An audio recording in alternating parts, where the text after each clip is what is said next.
My name is Brandon Laatsch. I am 50% of the FreddyW channel. Co-creator, co-director, co-VFXer, everything. Freddy and I do it together. Basically in March of 2010, Freddy and I, we decided to stop doing freelance VFX, stop making kind of direct-to-DVD movies, and just focus on doing our own stuff online. So we set 6 months aside to just completely drop everything else and just make online content and make the movies we wanted to make, the shorts we wanted to make, and put them out and hope to find an audience. And it ended up working out well.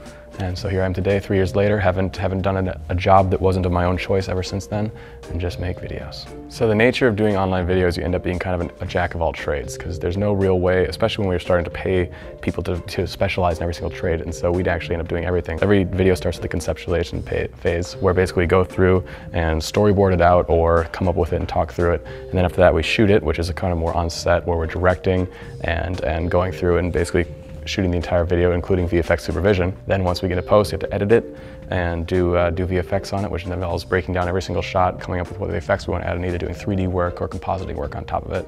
Then after that, we become a color grader, put that hat on, and go through the footage and the whole video, grade it, and then comes sound, in which we will sometimes do that concurrently, but basically go through, do all the sound effects, music, and then push out the final product. I grew up in Minnesota, and so we had very long winters, so gaming was in our blood.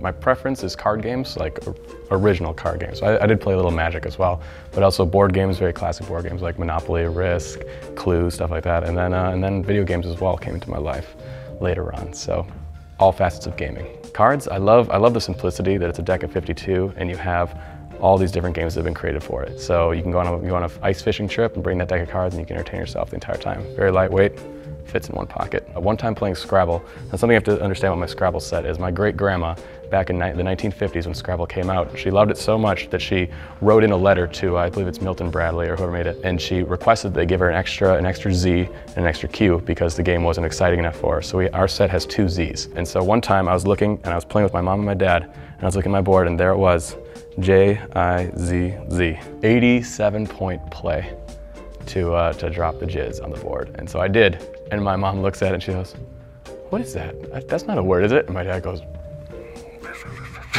Jesus, she goes, "Brandon." And then I sat there and I won that game. Gaming is the single most important thing for the generations that are older than myself currently to understand, because it is what's going to define the kids of this generation.